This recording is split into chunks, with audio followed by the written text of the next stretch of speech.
589 feet in centimeters. First of all, we need to know the value of 1 foot in centimeters.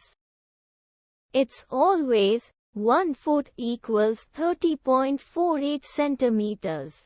Now we have to multiply 30.48 by 589. Therefore, 589 feet times 30.48 centimeters equals 17,952.72 centimeters. So, in other words, 589 feet equals 17,952.72 centimeters.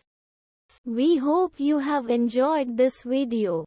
Please like and subscribe to our channel for more videos like this.